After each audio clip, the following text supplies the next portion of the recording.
Con gusto. Silver, buenas tardes. Hola Julio, qué gusto saludarte. Es para mí un honor estar aquí en tu programa.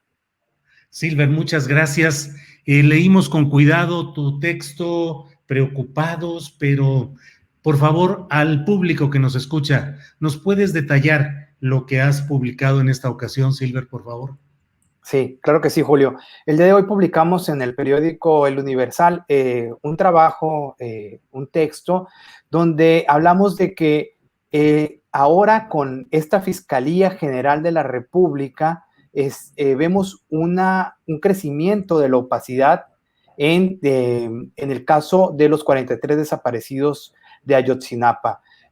Solicitamos la versión pública de las declaraciones de militares, estas declaraciones sucedidas en el presente gobierno de Andrés Manuel López Obrador, y la respuesta fue una compilación de hojas totalmente tachadas, testadas, decimos, y esto nos preocupa mucho porque fue todo un proceso para llegar al resultado.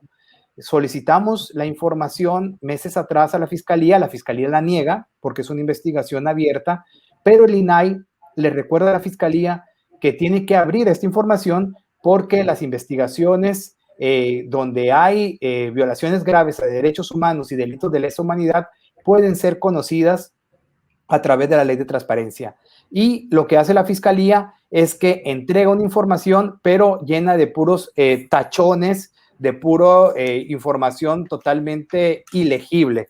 Y mira, no lo traía preparado, como dicen luego, pero este es el documento que nos entregan, ¿no? Aquí vienen los logos de la FGR y aquí se puede ver, por ejemplo, ¿no?, de cómo está totalmente, prácticamente todo está tachado, prácticamente no se puede leer nada de lo que viene aquí, más que una que otra información.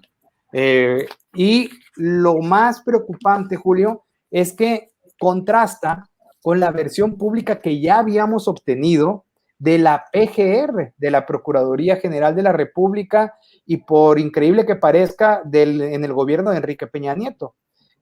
A finales del gobierno de Enrique Peña Nieto, en el año 2015, solicitamos, bueno, nos entregaron la versión pública del expediente de Ayotzinapa, y gracias a esta entrega pudimos conocer ya con más elementos, con elementos verificables, que la llamada verdad histórica en realidad era pues una mentira histórica, como sabemos. Y pudimos ver ahí, por ejemplo, que de acuerdo a partes militares, pudimos ver cómo los mismos militares narraban minuto por minuto prácticamente cuál había sido la información que iban obteniendo, cuál había sido los datos que iban adquiriendo punto por punto, y de cómo se iban movilizando y cómo iban viendo a los estudiantes y cómo veían los camiones y luego cómo llegaron al hospital, etcétera. Y pudimos ir conociendo esta información, además de mucha información más, por ejemplo, que militares, como lo sabemos, de inteligencia, estuvieron monitoreando el actuar de los estudiantes vestidos de civiles, de cómo estaban revisándolos desde el C4, y más información, como que sí había llovido en el basurero de Cocula, a pesar de que hablaban de la quema, de cómo, por ejemplo, sembraron casquillos percutidos en el propio basurero para simular que los habían matado ahí, etcétera. Lo lamentable es que ahora, en un vuelco de opacidad, vemos que la Fiscalía General de la República prefiere no transparentar la información que tiene que ver con las declaraciones de militares, a pesar de que han declarado 44. Bueno, han llamado a declarar, perdón, a 44, y 30 han declarado. 14 no han ido a declarar, por lo menos en la primera etapa de esta investigación, en el actual gobierno de López Obrador y de la Fiscalía General de la República. Silver, ¿has visto otro expediente parecido? Es decir, yo he visto algunos, pero son unas cuantas hojas las que están normalmente tachadas, testadas, y bueno, eran prácticas, digamos, del pasado político y administrativo y gubernamental. pero ahora con esta Fiscalía General de la República, pues debería resultar contradictorio con el espíritu de estos nuevos tiempos, pues lo que está haciendo el fiscal general de la República. ¿Es usual que se testen o se oculten este tipo de datos, Silver? Es usual que se testen estos datos, pero la diferencia ahora es que el INAI ordena que se liberen. Esa es la gran diferencia. El INAI ordena que se revelen estos datos y que se cree una versión pública. Y lo más interesante es que esto ya había pasado en el finales del sexenio anterior. Ya se había otra vez testado, ya se había solicitado una versión pública por parte del INAI, pero en aquel entonces el INAI revisó durante semanas, revisó que la PGR no se excediera en el tachado de los documentos. Y ahora, aunque yo hablé al INAI para preguntarles si ellos habían revisado este recurso de revisión, nunca me contestaron, no me terminaron de confirmar si lo habían hecho. Entonces, lo que vemos ahora es una postura muy cerrada de la Fiscalía, pero tengo que decirlo también, no me queda claro que el INAI haya hecho su trabajo, no me queda claro que el INAI haya revisado realmente que se haya entregado la versión que se tenía que entregar.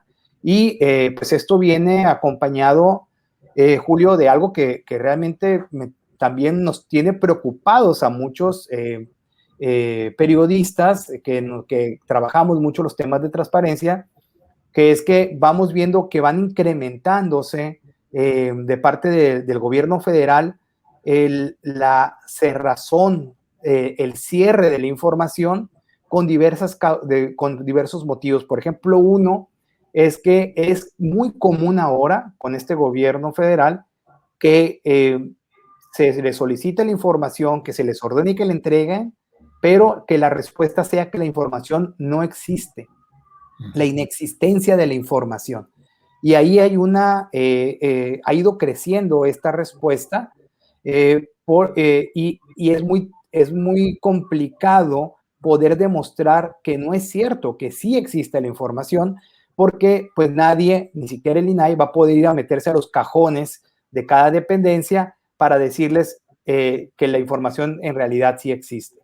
Y esto ha ido creciendo en este gobierno, ha ido creciendo ese argumento y bueno, cuando vemos cosas como el de la Fiscalía General de la República, que incluso toma decisiones de testar estos documentos que ni siquiera el gobierno de Peña Nieto había tomado, pues bueno, entonces ya realmente es algo que nos preocupa mucho.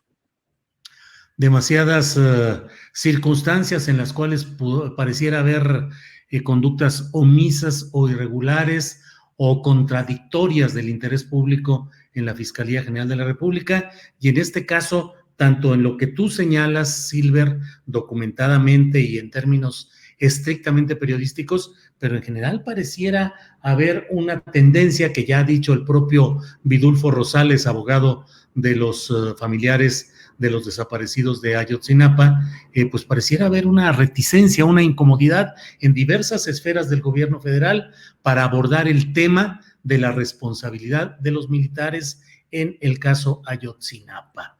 ¿Coincides, Silver? ¿Ves esa nebulosidad generalizada respecto al tema castrense en cuanto a Ayotzinapa? Sí, definitivamente, Julio. Leí esas versiones de Vidulfo y coincido plenamente en que hay una posición oficial, una posición gubernamental y desgraciadamente la Fiscalía General de la República también, aunque legalmente es autónoma, de proteger, de blindar a el ejército mexicano y a los integrantes del ejército mexicano que pudieron incluso haber participado, ¿no? Y es por lo menos esa es la sensación que nos da, porque vemos por un lado que la Fiscalía Especializada sí está haciendo su trabajo de manera constante, de manera valiente, pero la estructura de la Fiscalía General de la República, los mandos de la Fiscalía, parece que no están en la misma sintonía. que la propia Fiscalía Especializada del caso Ayotzinapa.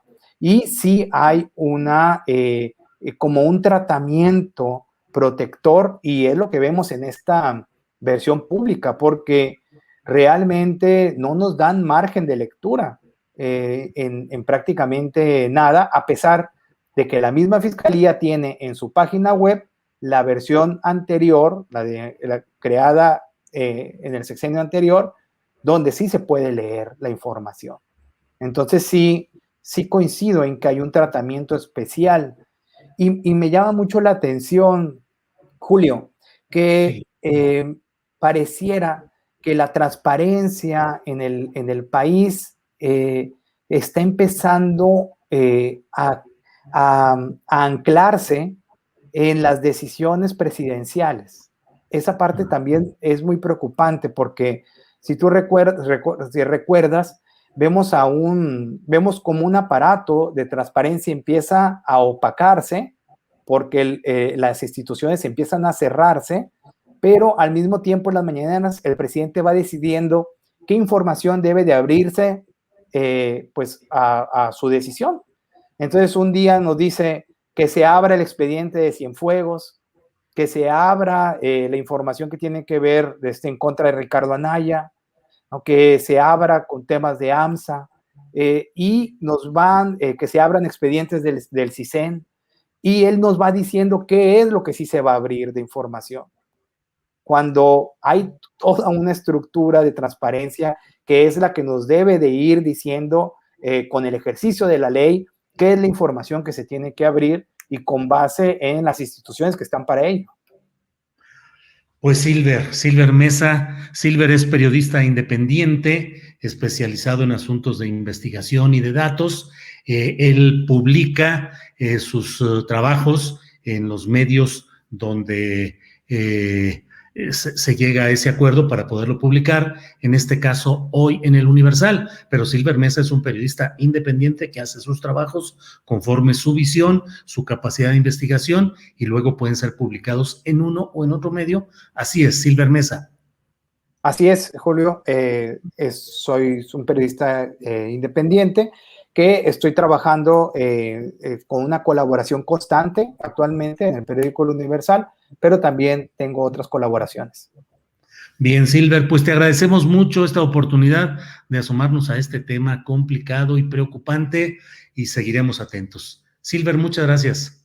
Muchas gracias, Julio. Es un placer estar en tu programa. Igualmente, Silver Mesa, muchas gracias.